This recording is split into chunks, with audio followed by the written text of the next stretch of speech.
Ребят, всем привет! Сейчас, как туристы, которые провели довольно длительное время на архипелаге Занзибар, мы постараемся рассказать вам какие-то интересные моменты. Мы расскажем вам о всех нюансах и подводных камнях, которые могут ожидать вас по прилету сюда. Мы надеемся, что вам понравится это видео и будет полезно. Когда вы приезжаете в любой отель, в абсолютно любой на Занзибаре, здесь есть туристический налог. $1 за человека в день. В некоторых отелях он оплачивается сразу, но в большинстве отелей вы можете оплатить его, когда вы выселяетесь. Это нужно помнить, ну и рассчитывать, естественно, чтобы у вас осталась эта сумма денег. Но есть отель Вайкики, в нем оплачивается этот $1 налог и плюс еще $8 в день за человека. Но это, в принципе, единственном отеле, в нем только. В остальных такого нет. По поводу мобильного интернета. Wi-Fi в большинстве отелей ужасный. Нам вот, например, бармен раздавал просто со своего телефона, и вы сами понимаете, когда сидят человек 15, наверное, то какая там скорость этого Wi-Fi. Поэтому легче приобрести карточку. И когда вы приезжаете и в аэропорту, вы можете купить 12 гигабайт интернета за $20, но мы купили у местных и гораздо дешевле за $9 то же самое количество гигабайт. То есть можно очень нормально так сэкономить. Ну, что хочу сказать про цены. Значит, в любом месте, куда бы вы ни зашли, сразу делите цену на 2, как делаю я. Какую бы цену они ни назвали, то есть сразу полцены и вперед, и от этого начинайте торговаться. Пример. На пляже у нас стоит базарчик, мини-базарчик. То есть одно манго, ну такое вот манго стоит у них, они начинают с 2000 шиллингов, можно взять за 1000 шиллингов. Для сравнения, на трассе мы 4 больших манго вот этих вот взяли за 1000 шиллингов. По поводу еды. Средняя еда в отеле и вокруг отеля будет из расчета где-то 20 000 шиллингов на человека. То есть плюс-минус там в кафе, в ресторанах. То есть это в районе $10 на человека. Вот. Если же опять вы берете машину на прокат и выезжаете за пределы отеля на трассе, на дороге, то есть там можно такую же порцию взять за 5000 шиллингов. Это $2. То есть вот вам разница в цене. Вода. Вода в баре, бутылка 1,5-литровая стоит $2. Здесь на пляже у местных торговцев 6 бутылок можно взять за $5. Вот. На трассе можно взять упаковку бутилированной воды за 4000 шиллингов. Это тоже чуть меньше $2. Вот вам разница в ценах. Мы вот прям всем настоятельно рекомендуем обязательно взять машину на прокат. Сделать это можно на территории любого отеля, договориться из обслуги с персоналом, с кем-то. По стоимости это примерно $25-30 в сутки, плюс стоимость бензина вы сами оплачиваете, плюс $10 страховка обязательно, пермит называется. Лучше, конечно, брать машину в аренду в отеле, потому что если заказывать ее через интернет, они снимают еще дополнительно $30, это подача и отгон машины обратно к отелю. Если вы заказываете в отеле вы экономите $30 на этой услуге.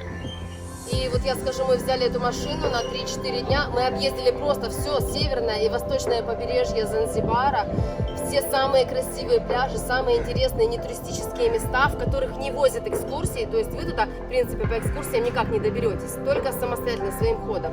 Вот. Побывали в деревнях, как живут местные, этот быт посмотрели, ну мы очень довольны. Попробовали местные еды Да. на уличных рынках, то есть в сельских рынках, то есть брали местную еду, которой нет ни в Которую отеле. они именно готовят не для туристов, а для себя, то, что едят они.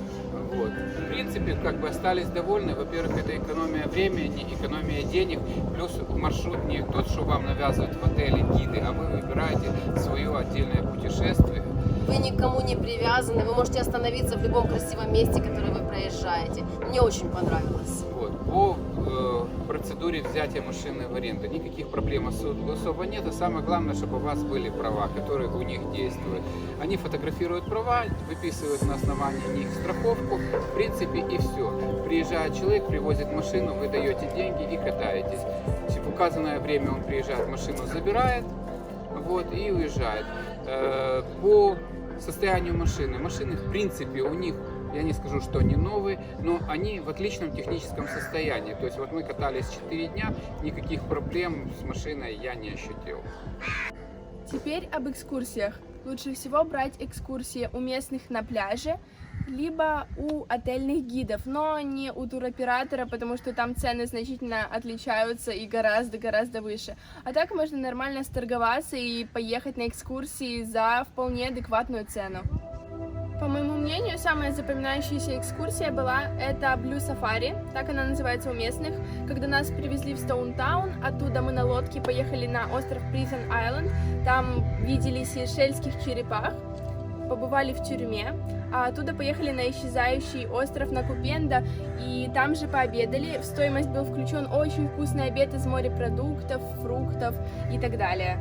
Очень понравился остров Накупенда, потому что там белоснежный песок, это бирюзовая вода и отличная погода. Вообще очень круто. Потом, когда уже солнце заходило, чтобы немножко спала жара, нас отвезли в Стоунтаун, и там у нас было время погулять по улочкам, по всяким сувенирным магазинам, посмотреть на архитектуру города. Расскажу, как обстоят дела с алкоголем здесь. Конечно, если вы пьете только водку или виски, берите с собой, потому что тут без вариантов, вы не найдете этого вообще. Здесь есть два вида пива. Пиво Килиманджаро и пиво Сафари. Кстати, довольно-таки очень ничего. Сафари мне не очень нравится, а Килиманджаро вот такое классное, ну, крепкое такое. А еще в местных магазинах у них есть такой алкогольный напиток, коньяги называется. Мы смеемся с этого названия. Это как какая-то настойка, выглядит по цвету как водка и с запахом кедровых шишек. Именно кедр ощущается. Вот, и довольно крепкое, пьется приятно. На пиво цены стандартные, в принципе, что на пляже, что у местных в магазине. 4000 танзанийских шиллингов бутылка. Это где-то примерно в районе $2. Нужно принять как должное, что все местные жители на острове и вообще весь архипелаг Занзибар живет в режиме поле-поле. Это спокойно, никуда не торопясь, размеренно. Здесь в ресторанах, в кафе все очень долго, то есть с того момента, как вы сделали заказ, вы можете спокойно час или даже больше, в зависимости от обслуживания, ждать свою еду. Это нормально у них. Если вы с кем-то договорились о встрече на какое-то конкретное время, то будьте готовы, что минимум на полчаса позже к вам придут. Это вообще норма, это даже не опоздание, не считается опозданием. Как бы о чем говорить, если максимальная скорость движения автомобилей на трассе у них 60 км в час. В деревнях 40 км в час. С радарами стоит куча полиции, именно смотрит, чтобы ты не превышал. Штраф $50 за превышение. То есть здесь все очень должно быть медленно, размеренно и как непривычно для нас, потому что мы привыкли жить в более быстром ритме жизни. Да, и самое главное, солнце здесь беспощадное, то есть не забудьте взять крема от загара, но они должны быть проверены и действительно работающие. У нас тут приехали с нами ребята, они уверовали, что у них защитный крем с защитой 100, не 50, а 100, обмазались и целый день провели на солнце.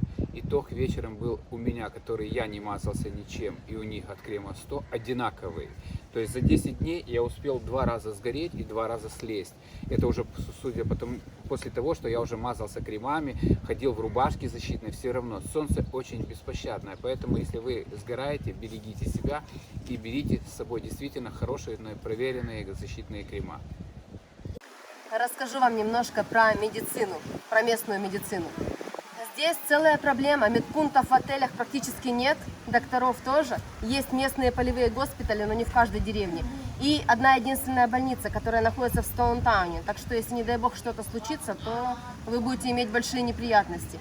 Обязательно из дома берите с собой необходимый набор каких-то таблеток, обезболивающие, анальген, цитрамон, жаропонижающие обязательно. Обязательно что-то от кишечных инфекций, потому что здесь очень сложно найти аптеки. Они есть, они есть далеко в поселках, туда тяжело добраться. Обязательно должна быть под боком машина, что есть не у каждого.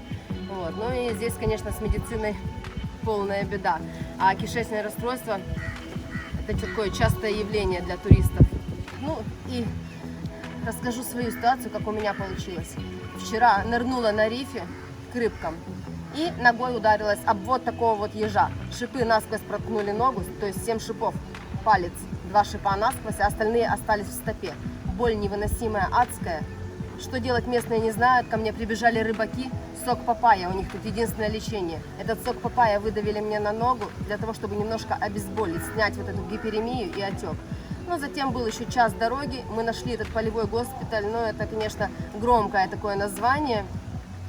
Барак одноэтажный, много-много кабинетов, ну, врачи, правда, в форме, все немножко грязненько, антисанитарно, обшарпанные стены, ну, хотя у нас тоже, наверное, есть в Украине такие больницы, вот. Мне это все антисептиком облили, и дальше было 1,5 часа пыток, доставал он по одному шипу из ноги, это все длилось очень долго, но я, главное, старалась смотреть, чтобы это все было стерильненько, насколько это здесь возможно, вот. $50 нам зарядили цену за вот эту вот услугу, которую они мне сделали. Естественно, мы им столько не дали, сошлись в итоге на $12. А дальше я поехала в отель, вот теперь 5 дней я буду принимать антибиотик, опять же, который у меня был предусмотрительно взят с собой из дома. Потому что если у вас нет, вам придется его покупать здесь, в этом так называемом госпитале. Но это будет, наверное, раз в 5 дороже, чем стоит у нас он дома в аптеках. Вот. А вообще, конечно, здесь лучше не болеть, потому что если что-то, не дай бог, серьезное, вам здесь просто не окажут никакой помощи, никто не поможет. И придется переезжать на материк в Танзанию, но это целая проблема. Если вы путешествуете с маленькими детками, обязательно берите детское питание в баночках с собой, потому что здесь кушать таким деткам нечего абсолютно, кроме фруктов. Фрукты вот мы едим всегда. Еще расскажу про обеды на пляже. Мы вот обедаем здесь только так. Это очень удобно, потому что местные приходят, у них есть свое меню. Это большие порции морепродуктов с картошкой фри или с рисом на выбор. Салат, ну порция в принципе такая, что можно вот вдвоем вполне хорошо пообедать и наесться. Но никогда не давайте наперед деньги. То есть еду вам принесли и только потом рассчитывайтесь. Ну и обязательно торгуйтесь, как мы уже говорили ранее. А еще не будем забывать, что мы в Африке. Комары малярийные здесь все-таки есть, и малярия это одно из самых распространенных заболеваний. Поэтому возьмите с собой какие-то спреи от комаров. Они кусают вечером так, что ты не чувствуешь укусов, то есть они не жужжат, даже при ветре. Вот вчера ребенка положили спать в коляску, ножки укрыла, а лицо ж, естественно, нет. Вся щека полностью покусанная, 15 укусов я насчитала, ну опасно просто. В номерах есть накомарники, но перед тем, как вы ложитесь спать, включайте свет, закрывайте этот накомарник и обсматривайте, чтобы комары не сидели под ними внутри.